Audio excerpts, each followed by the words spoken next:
In times of universal deceit, truth is the only rebellion left. Hi, everybody. I'm Dr. Everett Piper, and this is The Rebellion. Thanks for joining today's show.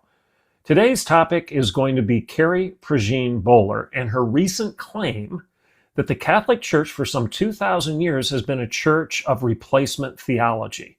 She's arguing recently on the Tucker Carlson show that the church has never taught that the Jews still have a special place in the narrative of Scripture, in the prophecy of the Bible, that the current state of Israel is completely irrelevant, has nothing to do with biblical prophecy or with the fulfillment of the promises that God made to Abraham and the Jewish people.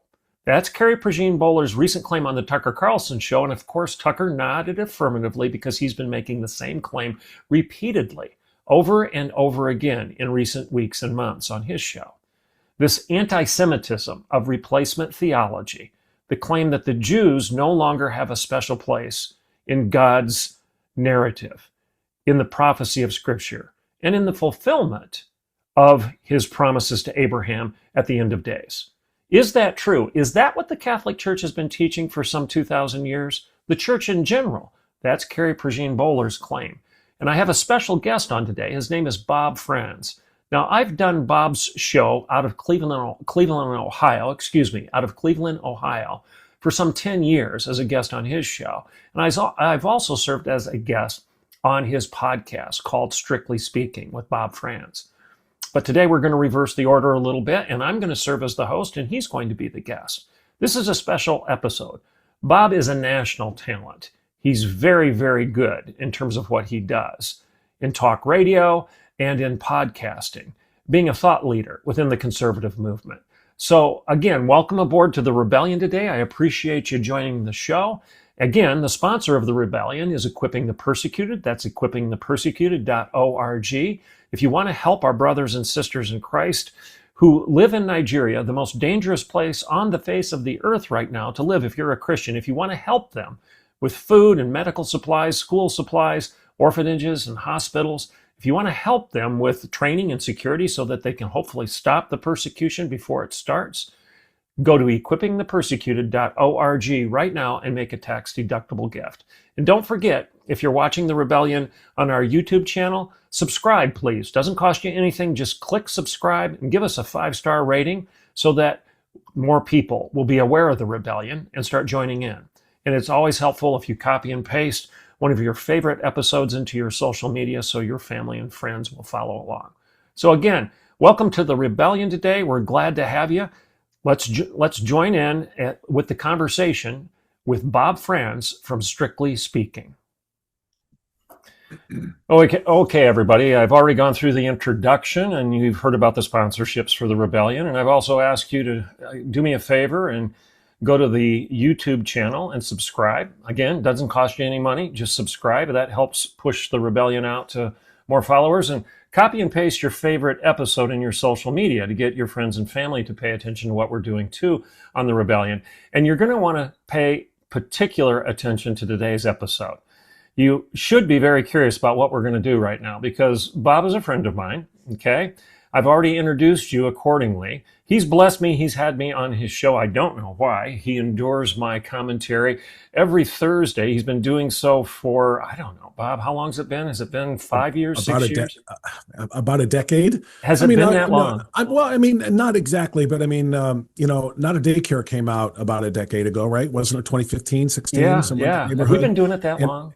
Well, it was shortly thereafter. After I read it, and then I read the book. So maybe since like 2017, so almost a decade. If it's we're about 9 years in. I think was the first. At least that was the first time I had you on. Now maybe we didn't go weekly right off the top, but that was the first time, and then it became weekly not that long after. So it's been some time. Yeah, it has been, and I've enjoyed it. Folks, I've told Bob many times, off air and on air, he's very talented. I mean, this is a national talent that you're going to be listening to today. I know he goes national periodically. He pinch hits for Dennis Prager frequently. Yeah. I know how many you do that. I don't know. I've followed you for a while, Bob, and I know that you've sat in for Prager multiple times. Do you sit in for others in addition to Prager? Yeah. Pretty much most of the entire Salem nationally syndicated lineup. Larry Elder, Dennis Okay. Prager, Chris DeGaulle, Hugh Hewitt, Dr. Sebastian Gorka before he went back into service in the Trump administration. I've done all of those shows on a fairly regular basis. I mean, a few dozen times a year, Yeah. collectively. So yeah, I'm very blessed to be able to speak to a wide audience like that. So, folks, Bob is talented. He's very informed because you have to stay informed to do what he does. You can't be involved in talk radio and inform your audience in any way whatsoever if you're not in tune with what's going on in culture. And I've always found that he's incredibly well read, and he communicates very well, obviously. So we're going to turn the tables today. I'm going to serve as the host. He's going to serve as the guest. I'm going to try to keep my mouth shut and ask a few questions and just let him run with it. But one thing you need to know is I really have a great deal of respect for Bob's faith. Okay. Now, he's not evangelical per se. He's Catholic, but he's a conservative Catholic. He loves the Lord. He understands who the triune God is, and he's been worshiping accordingly for, I assume, your whole life, right, Bob? Yes, yeah, yeah. I was a So you're a lifelong Catholic Catholic. right from the start. Yes, sir. Now, today we're going to talk about a couple things that I share common cause with Catholics in, and one of them is pro-life. Okay, we're going to talk about that agenda. And we're also going to talk about Carrie Prejean Boller and her view of Zionism and what she recently said with regard to the Catholic Church's perspective on Zionism. And I'm going to let Bob respond to that. So I'll get to that issue in a few minutes. That'll be the second issue on our plate today. The first one is I want to share with you all something that I ran into this last week in social media. Let me set it up for you here. If you read my weekly columns, you know where I'm going with this because I wrote about it in my particular column at the Washington Times this last Sunday. So I talked about the fact that one of my Facebook friends took issue with me thanking Senator John Fetterman for supporting Israel and essentially saying that why can't we just say in our American government, in the Senate, that it's a good thing for us to stand with Israel and stand against Iran, that it's a good thing for us to stop Iran from getting nuclear weapons because they've repeatedly chanted death to Israel and death to America. Fetterman rightly said, why can't we just all come together and admit that that's a good thing for President Trump and this administration to stand in the way of this evil regime and stop it from getting nuclear weapons rather than bemoaning it and criticizing Trump for doing so. I said that I appreciated John Fetterman for doing that. I said something I never thought I'd say back when Fetterman was running against Dr. Oz, that I really appreciate this man. He actually is one of the few people in the Senate, at least on the left of the aisle, that has some common sense and puts his country above his political party. Well, when I posted that out there on my Facebook, I had one of my followers, we'll call him a friend, I guess, but I'm not sure. He actually said this. Let me find it here. I've got to give you guys a quote on what he said.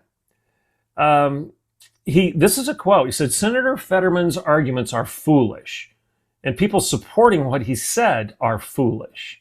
America presently murders over 1 million preborn babies per year. America presently murders over 1 million preborn babies per year, yet Fetterman and the Republicans are focused on the wickedness of another nation. Who's evil here? We are worse than Iran. Close quote. Now, one more time, I want you all to hear my Facebook friend's comment.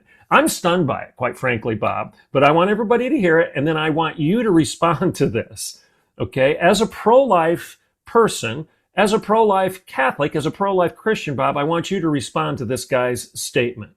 Fetterman's arguments are foolish. America presently murders over 1 million babies per year, yet Fetterman and the Republicans are focused on the wickedness of another nation. Who's evil here? We are worse than Iran. Bob, your response. Well, like you, I find myself under the attack of a lot of online trolls. who just kind of hate to hate. They hate overall the things that I stand for, that conservatives stand for, that President Trump stands for, that, evangelicals like you, Christians of all stripes, stand for, and they're going to find something to hate on just for the sake of it. And that seems to be what this is, because you could have stopped the sentence or reading his sentence with wickedness. Read the sentence again, and I'll tell you when to stop. Read his exact quote again. All right, let me get it here. Fetterman's arguments are foolish. America presently murders over 1 million babies per year, yet Fetterman and the Republicans are focused on the wickedness of another nation. Stop. Right there. Conservative Republicans are focused on wickedness. That's the answer. And we are focused on the wickedness of the nation of Iran, the Islamic theocracy that is Iran, that literally abuses and punishes human beings simply for being female, abuses and punishes and treats them like worse than animals in many, many ways. Kills people for adultery, kills people for homosexuality, kills people for, cut off hands. I mean, we're talking about middle-age type stuff. We're talking about true indescribable evil, and we are against that evil. We're against that wickedness, and at the same time, because we're against wickedness, we are against the murder of 1 million babies in the United States every year as well. We don't say that the United States is evil because it is not something sanctioned by our leadership. It is something that is allowed because we actually have free will given to us by God and sanctioned by the United States and the leadership, which allows people to make their own choices. But let me tell you how I spent my weekend, Dr. Piper. This past Friday and Saturday, for the 6th consecutive year, I was the MC of one of the largest pro-life conferences in the Midwest, if not in America. It's put on by Cleveland Right to Life here in Ohio. And each year for the last 17 years, they've held a 2-day convention that is literally 15-hour days for me, starting at 7 a.m. and not being done until around 10 p.m., where speakers and presenters take turns on the stage talking about, and it's not just the horrors and the wickedness of abortion.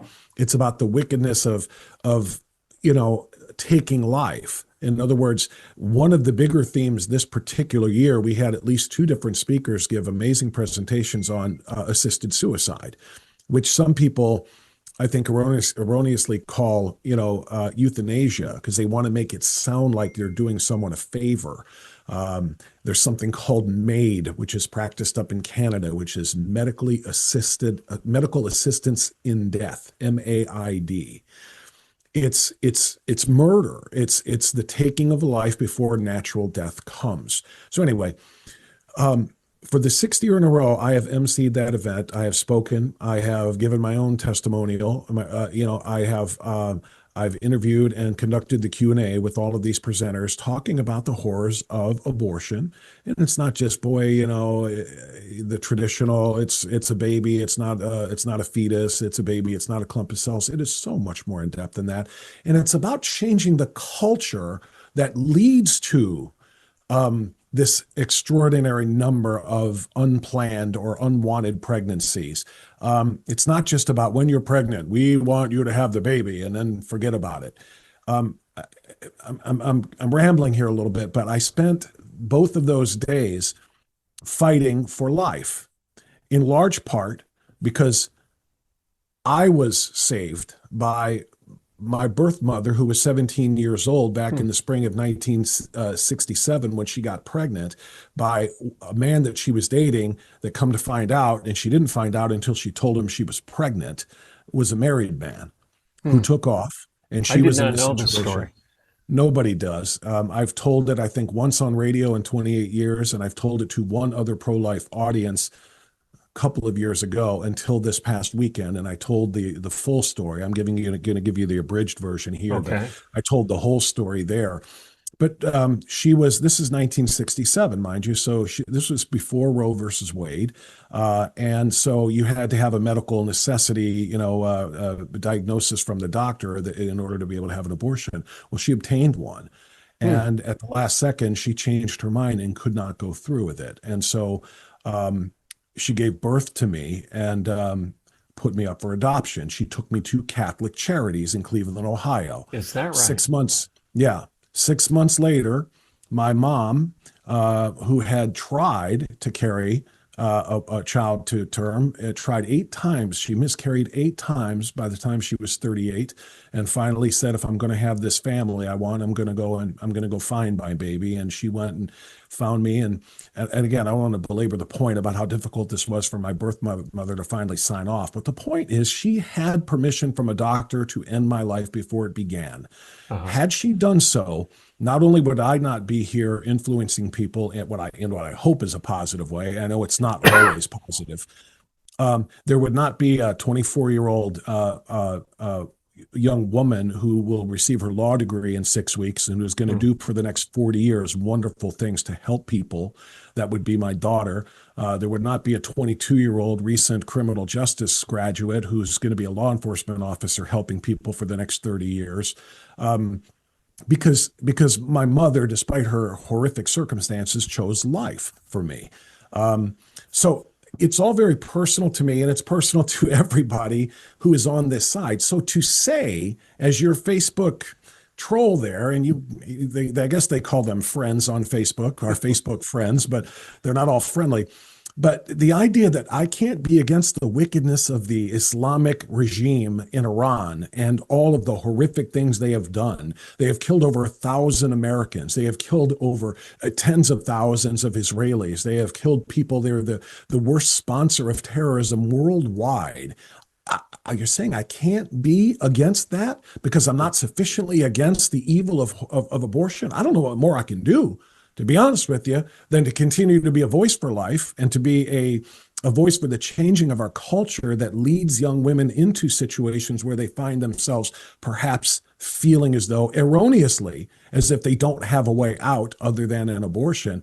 I think we can do both of those things at the same time. I think we can oppose wickedness, and I think conservative Republicans and Christians do. Well, and this is my concern, my question. See if you share my perspective or if you want to nuance it a bit or differ completely. Um, Obviously, we're both pro-life. My listeners know I'm pro-life. I've told my story about why and how at one time when I was in college, I wasn't. And then can't remember if we've talked about this on your show or not, but my first job out of college, I was a campaign manager for a pro-choice Republican state representative. And I parroted her party line, her campaign platform was I'm not against, or excuse me, I'm not for abortion. I'm just against legislating morality. And I went door to door for that lady to help her get elected. And one day, the vacuity of that position just kind of slapped me in the face. And I thought to myself, this is the dumbest thing I've ever heard anybody say. And I'm saying it myself as a supporter of hers, that you don't believe in murder, but you just don't believe in legislating morality. That's crazy talk. All legislation assumes some sort of moral foundation, moral assumption. Mm-hmm. A speed limit assumes morality. A law against stealing assumes morality. A law against fill in the blank assumes morality. And surely a law against killing other human beings is going to assume morality. So if you can't legislate because of morality, then you would have no legislation whatsoever. So the vacuity of that position just kind of jumped up and bit me on the nose, if you will. And I've been pro-life ever since. I probably was pro-life then, but I had compromised a great deal just for the sake of politics. Now, what I'm going to say now about incrementalism, I think some of our friends in the pro-life movement would take this following statement as akin to a similar compromise. And I don't think it's the same because if I may, Dr. Piper, before you go on with incrementalism, I just want to tell you how similar our situations were. I was pro-choice, or I guess I was never declared pro-choice either, but my situation when I was in college and even before college in my later high school years, I was very, very politically naive and Mm, almost, I mean, I was almost just completely, tuned out of it. I just didn't really, it wasn't my thing. I wasn't into right. politics and I wasn't, but out of complete and total naivete or ignorance, if you will, I was ignorant of what a baby was. I believed that it's not a baby yet. It's a clump of cells. It's a blob of protoplasm. It's a couple of things splurging together, and that's not life, So I didn't have a problem with it at all. Growing up and into my adulthood or whatever. It was much, much later in life that I started to really actually learn what it was about. But what you said, what struck me there was the fact that legislating morality, whether it's about saving lives and determining what life is and so forth, or as you say, just not harming others or putting yourself in a position to harm others. When you choose to go the speed limit, when you choose to not take something that isn't yours, you're choosing to not harm somebody else. And that doesn't come from anything other than, and this is what a debate I would have with atheists, it comes from a feeling of we're supposed to do better by our fellow man because we are created to do so. That's morality, and Yeah. all laws come from morality. Our our souls, and atheists will hate that, but they make us not want to, if we are indeed believers in the morality of the soul. It makes us not want to harm other people, not want to victimize somebody else for our own gain or just for our own sense of, sadistic satisfaction or whatever might drive us to do these things. People who obey laws do so because of morality. Laws themselves are based on morality. Morality comes from the being that put us here, and we all know that. And that's the reason why legislating it should be absolutely fine. And I think you covered that very well. But I underwent a similar transformation to you in becoming pro-life. I wasn't just, I was born a Catholic, so therefore I'm against abortion. No, I was born a Catholic and I was raised Catholic and I went to a Catholic high school. But I was not in any way, shape, or form perfectly in line with Catholic or Christian teachings about abortion or anything else. I was just very naive about it. And I said, hey, you know what? That's not a baby until it's a baby, for crying out loud. And Well, my eyes were eventually opened, and I think that's what we try to do for others now. the backstory there is we were both stupid when we were in college, as are a lot of young men, right? Perfectly stated. Yes, sir. So, um, yeah, Incrementalism. my the whole just one more word on the issue of innate morality, the understanding of right and wrong. Biblically, we know the Apostle Paul tells us that the truth of God is written on every human heart, and we are without excuse. But if you're talking to an atheist, they could probably care less what the Apostle Paul says in the book of Romans or what anything in the Bible says. C.S. Mhm. Lewis covers this very well, and he was an atheist until midlife, as we all know. He talks about the Tao. It's spelled T-A-O, the Tao. And he uses that word to describe natural law, essentially, the universal understanding that we all have in our heart, mind, and Christians would say soul, of what's right and what's wrong. And he says the proof of this, and I love this analogy he uses, he says children understand it very well. How many times have you seen children arguing with one another saying, hey, you cut in line, you cut ahead of me? Why do they make that argument? Because they recognize that something unjust, something immoral just took place.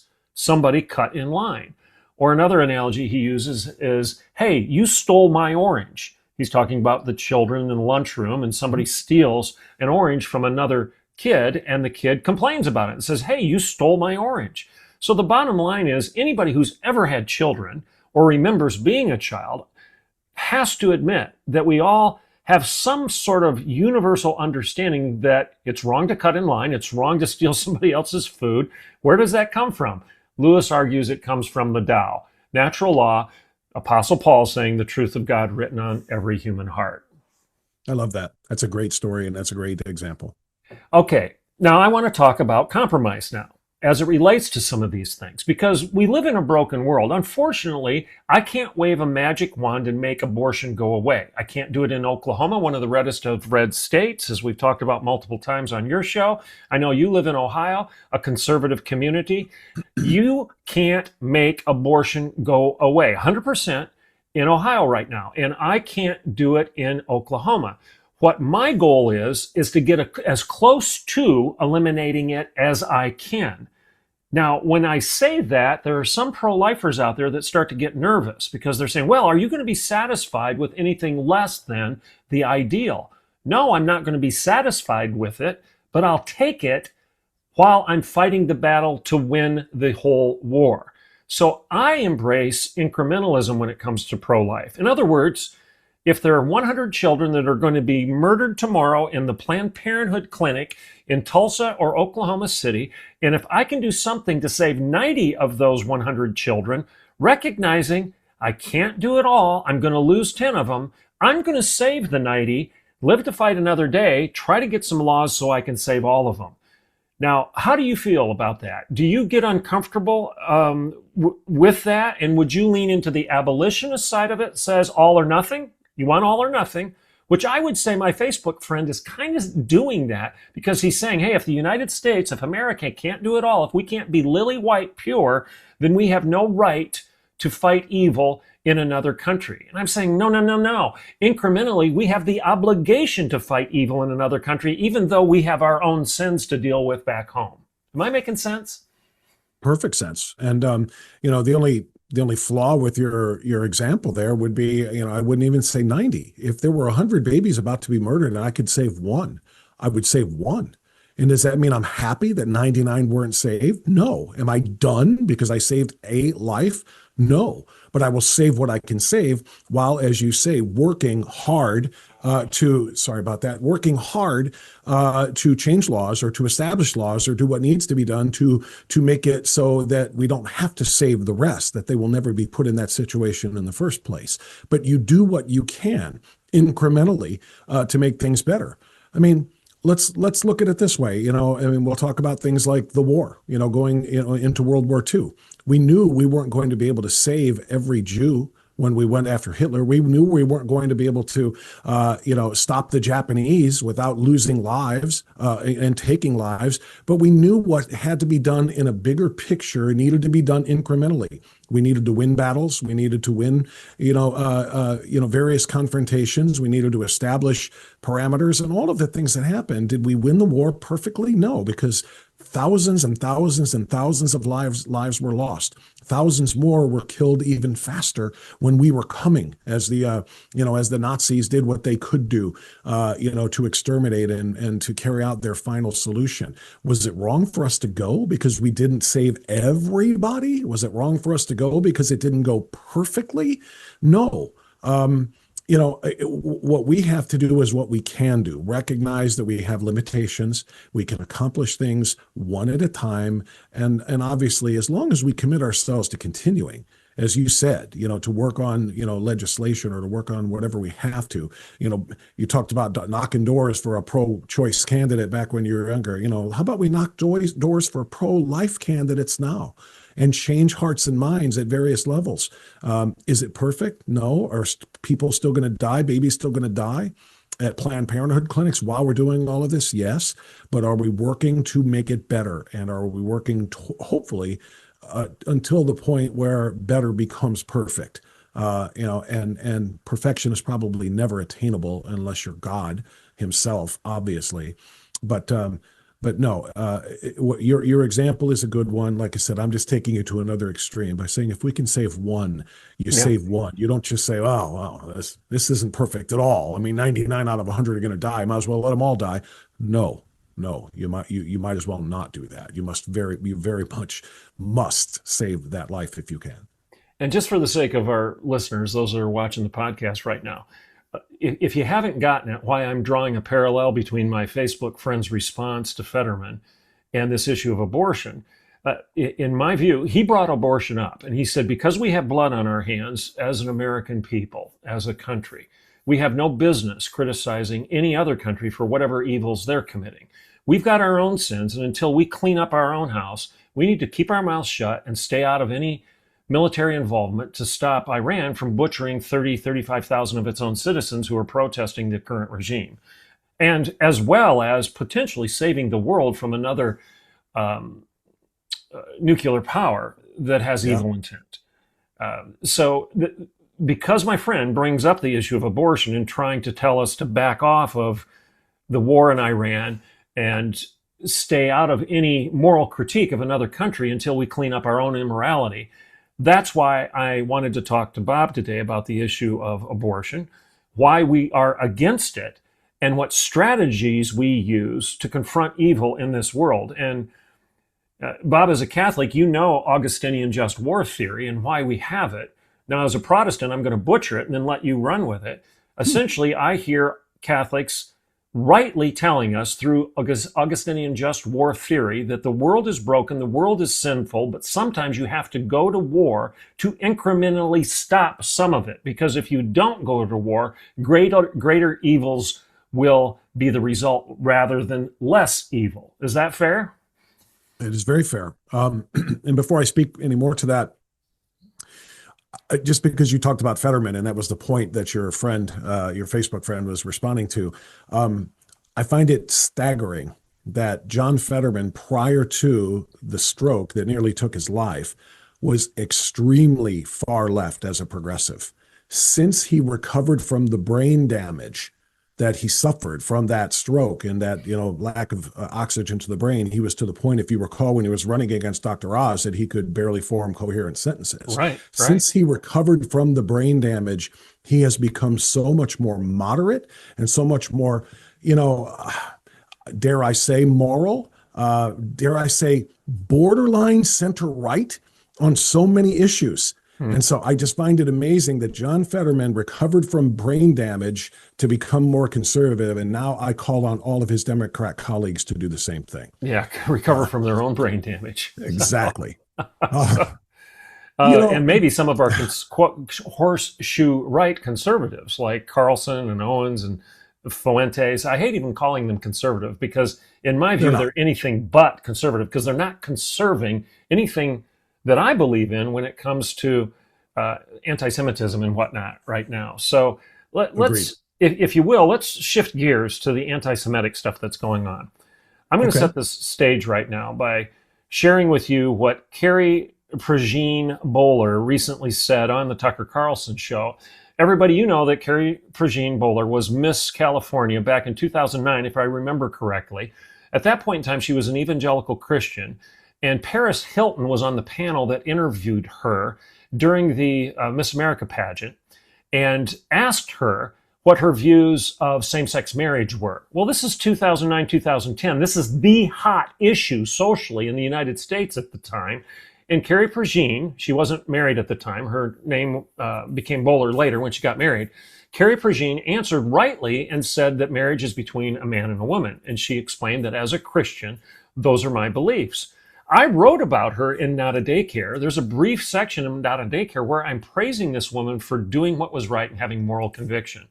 Mm-hmm. Well, what's my problem with her today? Well, folks, if you followed the story, Carrie Prejean Boller today is in the news because she was appointed back when President Trump won the election the second time. He has his Religious Liberty Commission, I think is what it's called, and she was one of the individuals appointed to that commission. Well, the last handful of days, a couple weeks ago, I can't remember when it was recently, she went into one of those meetings and she began to use the meeting as a platform to criticize Israel and to elevate Hamas and Gaza and everything that was going on there and accuse Israel of genocide in Gaza. And in other words, she was taking a pro-Palestinian position and she wasn't being critical of Hamas and everything that they've done, all the murders they've committed. She was claiming that Israel is the devil in this particular scenario and Hamas isn't. Well, she was released. She was dismissed. Well, guess what happens, folks? She hardly got home from her dismissal and the phone rings from Tucker Carlson's producer and she goes on the Tucker Carlson show to tell Tucker Carlson just this week that as a new Catholic okay, Carrie Prejean has converted to Catholicism just recently, just this year, 2025, I think. So I am assuming it's been less than a year that she's been a Catholic. Mhm. She proceeds to tell Tucker Carlson the Catholics have never, ever been Zionists. They've never supported the Zionist nation of Israel. And that this is crazy. She quotes her priest saying that we've never taught this. So she's saying that Catholics don't believe in supporting the state of Israel. Because, Bob, in my understanding, Zionism is nothing other than that. You support the right of the Jewish people to have and defend their own state. Bob, run with this. As a Catholic, how do you respond to her claims? And am I wrong in terms of my definition of Zionism? And therefore, I believe Christians, regardless of your denominational stripe, regardless of your church, if you claim Christ, I think you have the obligation to support Israel's right to exist in the property, the land that has been there for some 3,500 years. If any indigenous people have the right to claim their territory, it's the Jews, my goodness. So why in the world would Carrie Prejean Boller claim that the Catholic Church has never taught this? Well, first of all, that's a great way to say it too. I never really thought about that. You know, those are the true indigenous people of that land. You know, if those on the left, who typically speaking tend to be much more anti-Semitic, and certainly also, you know, the ones who are screaming that no one is illegal on stolen land, the indigenous persons here are the ones that own this land. Well, then let's, for goodness sakes, how are you possibly arguing against the right of Jews to live in their holy land of Israel? So. Two things about the Catholic part of this.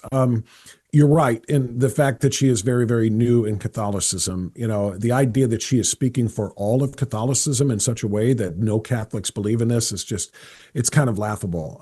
It's a silly on its face. She doesn't know. But what I will say is our church is in a difficult place right now. And what I mean by that is, I have not been happy with with some of the things that I've heard coming out of the Vatican in the last couple of years. Not necessarily under this new Pope's leadership, Pope Leo, but Pope Francis before him, and many many of the deacons, many of those who speak for the various dioceses. Being less than what I would say true to the original tenets of the church. In other words, what I'm laboring to say is that I don't think there is this is what Catholics say. Because some of the Catholic leadership are saying different things than other Catholics say. And I can tell you at the local levels, some of the priests in the churches near me are saying very, very different things than the priest at the parish that I attend, thank goodness. Because I even shared this in my newsletter that I wrote this past weekend that came out on Monday, asking for Catholics to ask their priests to find their voices because they have to respond to some of the things that are being said and on behalf of the church. And, you know, there's a local church here in suburban Cleveland where, you know, the bulletin every other week is just filled with political left-wing talking points, most of which fly in the face of the teachings and the true tenets of the church. Okay. So that's a lot to say that this Carrie Prejean, what's the last part? Boller. What she is saying on behalf of Catholics, she cannot say, but even if she did have the moral authority, even if she did have, let's say, decades of experience as a Catholic, going to church, learning a little bit from the Bible, learning from the elders of the church and so forth, there's still nobody who can really say with any certainty what the quote unquote Catholic Church believes. I can tell you that I, as a Catholic, and it may be different than my next door neighbor who is a Catholic, am a Zionist. I believe in the Old Testament as much as the New Testament. I do believe in the right for the Israelis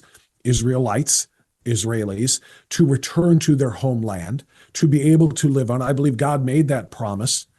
There's no question about it. He made that promise to his people that their ancestral homeland will always be there, not for a temporary period of time, but for all of time. How can we possibly be Christians, Catholic or Protestant or evangelical or Baptist or whatever, Pentecostal? How can we possibly be Christian if we don't believe half of the holy text that was written for us? And that half of it literally is about the Holy Land where Jesus walked, belonging to the Jews, belonging to the Israelis. And yes, we as Catholics absolutely believe that. I stand in complete solidarity with our Jewish friends, complete solidarity with my Zionist friends. And I would dare say a very strong number of Catholics, I cannot speak with authority, but a very strong number of Catholics feel the exact same way I do. They abhor anti-Semitism. They abhor anti-Zionism. They understand what God wrote through his messengers in the Bible, and they believe in the Jews' right to their Holy Land. And Now, and Bob, there may be Catholics like her, newbies or old ones, who don't believe that, but no one can speak with authority for the Catholic Church. I think the Catholic Church is in a lot of different places right now. one statement, and then I'm going to ask a question here. My statement is this. I think everybody, myself included, we need to lean into humility, especially if we're new in the game. And if you're a brand new believer in Jesus Christ, you don't commit what C.S. Lewis called chronological snobbery and ignore all the teachings of the past under the assumption that you've got it all figured out when you just became a Christian 5 seconds ago. And that's one of the feelings I have about Carrie Prejean Boller, is that, okay, you've been a Catholic for a handful of days.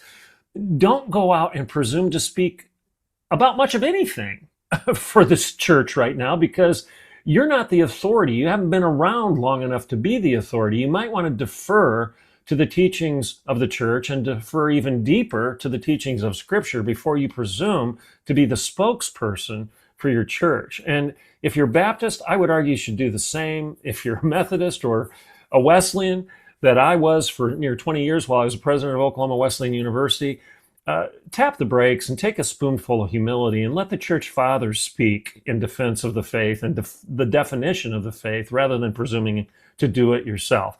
Well, Dr. Piper, I agree with every word of that, except that, again, I would take it to the next level too. Even if you're a cradle Catholic, if you started out, and I've been a Catholic for my entire life, I still could not possibly find a way to say that I'm speaking for my church or for my faith. I am giving you my opinion of what I think should be, the teachings of the church, and it should be what the church embraces. And this is what the actual church, but does that mean I'm speaking for all members of it, much less its leadership? I can't. Certainly somebody who is, like you said, been a Catholic for a handful of days should not do that. But even a lifelong Catholic cannot speak for a body of people, a congregation, whatever you want to call all of us together, and say that we all speak with one voice. We don't. We don't. Yeah. As much as we would like to say that we let our Pope speak for us, even our Pope doesn't speak for all of us, especially depending on, whatever positions they may take on certain issues. The idea that they're still giving communion to people like Nancy Pelosi, Catholics, and like Joe Biden, who are adamantly pro-choice, and which means pro-death, completely violates all of the church's teachings. I reject that, but I can't speak for the church because I'm not the church, even though I've been a lifelong Catholic, and neither can she as a week-long Catholic either. Well, I can't remember if I've told you this before on your show or otherwise. I know we've talked about the fact that I was blessed in my last couple of years at the Oklahoma Wesleyan University. A Catholic organization called and asked me to speak at the Vatican 2 successive years, in 2018 and then again in 2019, in a small little conference right there on the cobblestone streets of the Vatican. I had a blast.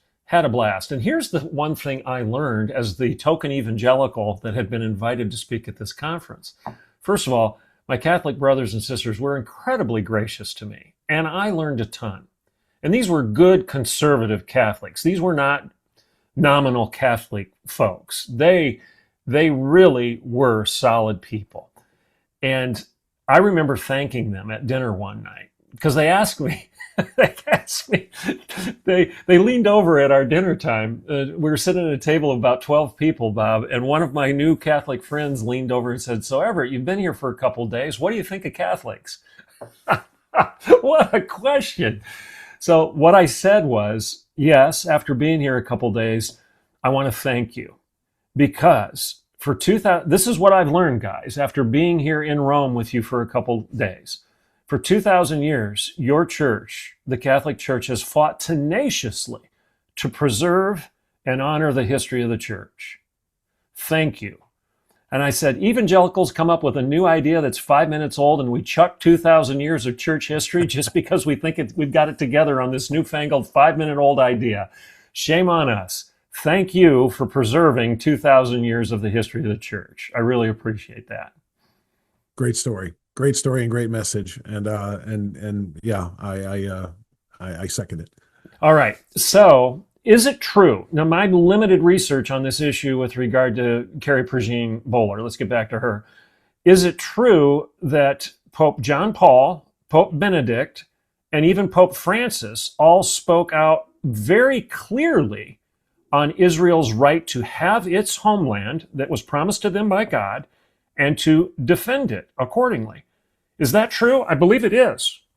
I believe it is as well. I don't have quotes from each of them, but I do know that when statements were required on matters like this, the papacy has been very, very clear that yes, there is a reason again why Catholics and Jews, kind of work in lockstep together. And so much of it is exactly that. It is the embracing of, the ancestral home of Jesus Christ. A Jew was and is, just like it is for the Protestants and evangelicals, he is the core, the triune God, as you say, of everything that is in our faith. Everything that is in our church has been built upon this. So yeah, I think it has been indeed defended by every pope, at least in my lifetime that I can recall.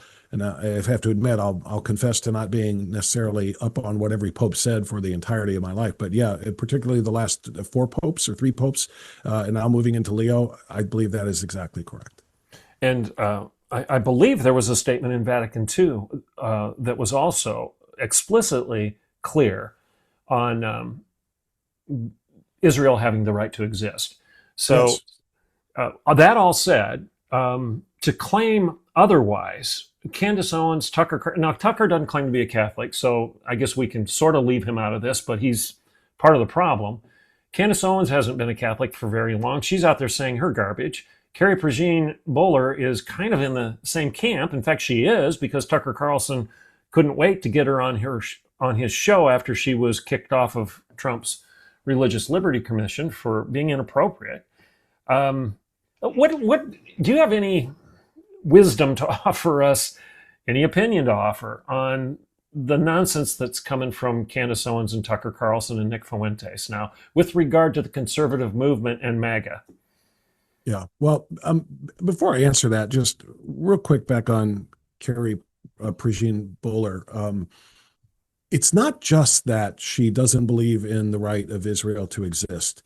It's what you said in the beginning about her remarks on Gaza and the idea that Israel, in defending itself against the horrors inflicted upon their people on October 7th, 2023, the idea that they were committing a genocide, that they were the ones who were actually trying to wipe out the Gazan people. It flies in the face of all facts, factual history, ancient and modern, particularly since 1948. And since, the opportunity was given for a quote unquote 2-state solution to exist, that land was divided and the quote unquote Palestinians were going to be allowed to have it. The Jews cleared out of the West Bank, all of the settlers, they cleared out of Gaza, and they said, okay, we'll live and coexist side by side. It wasn't the Jews who said, nope, the other side has to die. It wasn't the Israelis that said, nope. They said, yes, we're good with this. It was the other side, the quote unquote Palestinians, who decided, no, we want it all, and we want that land, and therefore it was born from the river to the sea, Palestine shall be free. We will drive them into the sea from the Jordan River to the Mediterranean until they're all gone. That was not the Jews that declared genocide. It was exactly the opposite of what Carrie and what Candace and Tucker and anybody else that says genocide is happening there in Gaza. What Israel did and continued to do until the recent quote unquote end of the war, a ceasefire that has miraculously held now for several months since President Trump engineered that. But what they were doing is literal self-defense in an offensive way, because the Gazans, the Hamas terrorists funded fully by the Iranians, at which we are now, and to whom we are finally delivering a semblance of justice to try to stop this from continuing in perpetuity. They made it very clear, it was in their charter, that they were going to drive Israel out of existence, to wipe it off the map. And they literally said in the aftermath of October 7th, there will be an October 8th, and then an October 9th, and an October 10th. We will keep doing this until they're all murdered, raped, and or taken captive the way they did that day.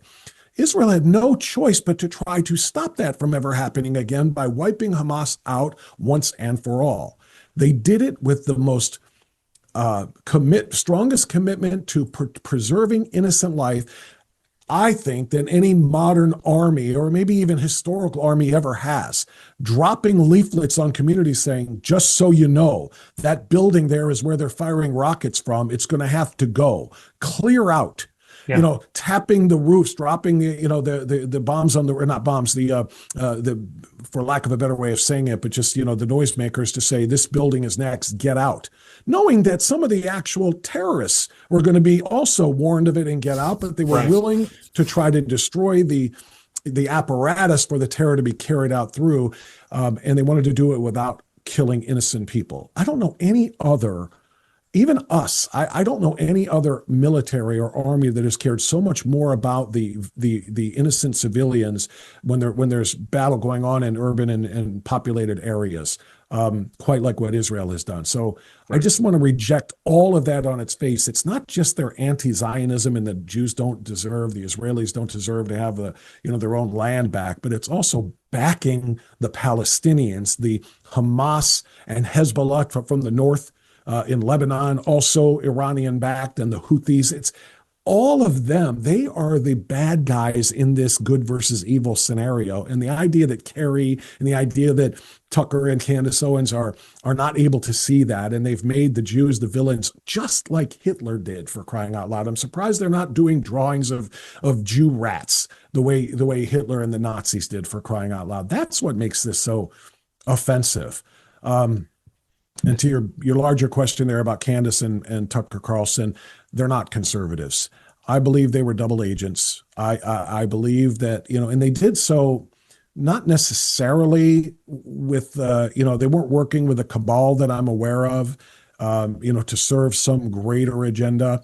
I think a lot of it is for pure profit and greed. Candace Owens infiltrated the conservative community a few years ago, became the darling of the right. She's this, she's a black conservative, which of course there aren't a ton of when you look at the MAGA movement and so forth.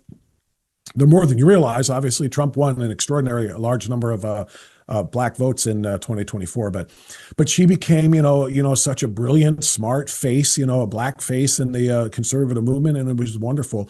Tucker Carlson on Fox News every week or every night, 8:00 at night, and defending conservatives and so forth. And they put themselves firmly not only in the camp, but they were leaders. And do you think they were closet liberals, closet progressives all along, or do you think something snapped recently? I think I wouldn't call them closet progressives.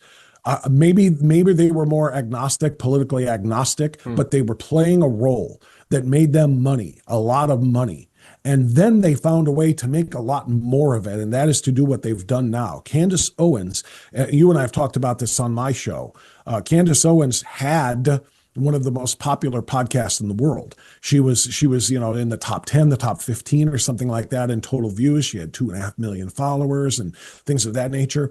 Then when she started to turn on Israel and started to turn into or at least vocalize her opposition to Zionism, and then her attack on, Turning Point USA and the grieving widow of Charlie Kirk, she went from 2.5 million viewers to her podcast to 6.8 million. She is making so much more money than she ever did before because everybody's like, what is this crazy wingnut going to say next? And so many people are glued to her conspiracies. Tucker Carlson the same way. He starts platforming Nick Fuentes and platforming, pseudo-modern historians who declare that Hitler wanted peace and it was Churchill who demanded war. He's the real villain of World War II. More people started watching Tucker. Tucker was kind of fading into somewhat anonymity after leaving Fox, but now suddenly he's must-see podcasting. And they are just monetizing their new turn like you would never believe. So you think it's just kind of what's the analogy? People can't look away from the car wreck. You think that's what's going on? People just can't stop watching the car crash? Not just but more, because the sad reality is there are a whole lot of people who do count themselves among us. They do count themselves as being Christian conservatives. And they think that what Tucker and Candace are saying is very righteous. They are also anti-Zionist.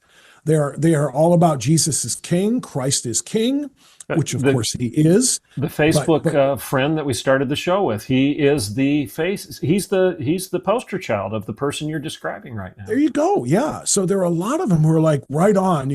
Thank you for telling the truth about these evil Jews, and those who don't take Christ as their savior are evil and are our enemies.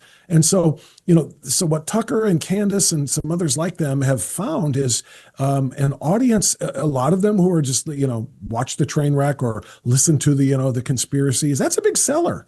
That's a big seller. What do you have to offer me that I can't get anywhere else? Oh my, you say you've got the receipts on how Erica Kirk and Turning Point USA actually were behind Charlie's murder? I got to hear this. Yeah. And they never get any receipts, but holy cow, did her views go up? And people are all gripped to see what do you got tomorrow. Do you think there's a profit motive? And I think there is, like I said, I think there's a double agency thing going on here where they got inside under our tent and then decided to try to burn it down from the inside. And you've been in the business for an entire career. Do you think this thing will burn itself out? Will people finally wake up and say, this stuff is garbage, it's nonsense, it's embarrassing to even admit that I've listened or watched it? And do you think their viewership will go down? Or do you think they'll continue to just make bank off of these lies? I don't see any end in sight to it, to be honest with you. I mean, as long as the podcast world continues to grow such as it is and it has been, and people have their radios with them 24/7, that's what a phone has become, is, what used to have to listen to Rush Limbaugh on the radio and things of that nature. But as long as these people have access, unlimited access with the most addictive device maybe in human history besides alcohol, which is what social media has become, that audience is going to be there for them. I can't see it burning itself out. They're going to keep feeding the machine whatever the machine wants. And, and they're going to keep watching. And as long as the platforms are willing to monetize these people, honestly, I don't see people turning it off. Well, hopefully we've encouraged people to at least tap the brakes and stop listening to them to some extent. And I know a lot of people that listen to you would agree that it's just wrong to entertain these stupid ideas. And Candace Owens, it's not just her anti-Semitism. She entertains flat earth theory. She claims that dinosaur bones are manufactured. They're not real. She peddles in the protocols of the Elders of Zion, which is a disproven anti-Semitic trope that was at least partially produced and promoted by the Nazis. I mean, she's just a nut job. She claims we haven't been to the moon, and that's all just a con. That's a con by the government of the United States of America. And she didn't even know in one of her podcasts that the that we've been back. She said, we haven't been to the moon because if we had, why didn't we ever go back? And I thought, and I Googled it. We did go back. How many times? And I think the answer is like 12. I think we went back 12 times. So was it all 13, 13 was the 13 was the one where, the near miss, if you will. Yeah. And that's when they stopped pretty much. But anyway, not to get into that, but well, Bob, I appreciate you coming on and humoring me by being my guest in today's show. But I don't want to let you go until you tell everybody about your podcast and how to follow it on a routine basis. Give us all the information we need to know about that. Yeah, I've rather enjoyed being the person who answers the questions rather than asks them. This is kind of fun. It's a lot more work to prep the questions than it is to answer ones given. No, but thanks for the opportunity too. And I hope people will understand that there are other podcasts out there, not on the scale, obviously, of what Candace and Tucker Carlson have. They got millions of people, but there are shows like yours and podcasts like mine and live streams and so forth that are really trying to do the right thing, trying to not just preach. By the way, people don't feel like I don't want people to feel like they're going to service every time. And I'm sure you don't either. You're quoting scripture all the time, which is appropriate for the things that you're discussing. But we try to be entertaining too. We try to be a little bit fun. Sometimes get a little bit fast and loose with language that that you don't want to, and you're kind of not proud of later on. But the show that I do. Well, and you know what it is. After 28 years of being in corporate radio, where the FCC violations, it's a very tight ship there. Now you're on. Wow, this is the internet. It's free language, and sometimes if I want to call BS with the full spellings of the words, I'll do it. Not proud of it, but it happens. But yeah, the show is only about 2.5 months old now, so it's in its infancy. It's called Strictly Speaking Unfiltered. That's why, by the way, the unfiltered part. No more corporate guardrails. I can kind of do what I want to do. But Strictly Speaking Unfiltered with Bob Franz. And I primarily drive it not on YouTube, but on the Rumble platform. You can still watch it on YouTube, but only a very small handful of people are, because I don't promote it. I'm only promoting Rumble. And the reason why is because YouTube continues to censor.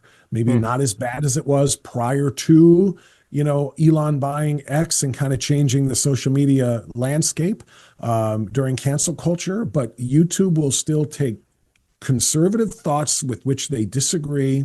If you challenge, the COVID narrative, or if you challenge, certain things that are sacred cows to Google, which owns YouTube, they'll give you strikes, they'll demonetize you, and they'll just cancel you. It still happens. So I have embraced a true free speech platform more so, which is what Rumble is. They don't do those kinds of things. I'm allowed to say what I want to say about what I think the COVID shots really were. I'm allowed to say what I want to say about what I really believe happened in the 2020 election and so forth without getting canceled. So I ask people to go to the Rumble channel. Like I said, Strictly Speaking Unfiltered, whether you download the app or not, or if you just go to rumble.com and look for that. The thing I try to ask people, and I would say them the same thing for yours, is the algorithms like engagement. The algorithms that push shows to make them bigger like engagement. So every time you visit and watch one of the shows, if you push the thumbs up button and give it a like, that's engagement. If you make a comment, that's engagement. If you click follow and click the bell for notifications, so you can be alerted to when a new episode is dropped, that's engagement. The None of which costs anybody anything. This is all free. 1,000%. Yep, exactly right. It's not a nickel. It's just what it does, though. In order to be able to do those things, you do have to have an account. So you have to put in your name, put in your email address, and create a password. Done. But no cost, no credit cards or anything. But that way you can click those things. Excuse me. You can engage in the chat if you're watching during a live stream, or you can make comments if you're watching it after the fact. So I ask people whenever I get a chance to talk to an audience like yours, give it a try. Watch a couple of episodes. If you like what you see, hit those buttons, like I said, and follow, because that's how we get bigger. And the bigger we get, the more influential we get. And the more influential, the more impact we have, and the more we can undo the damage done by the likes of Candace and those. We might not ever be as large as they are in terms of followings, but you know what? There are maybe a lot more of us. Yeah, add 100 podcasters doing true, honest, believable, conservative work, and maybe then collectively we can take a bite out of the monolithic, Tucker Carlson and Candace Owens of the world. So, so that's what I would ask people to do. Well, and everybody, I just want to reiterate, you need to do this. It doesn't cost you anything. It doesn't cost you anything.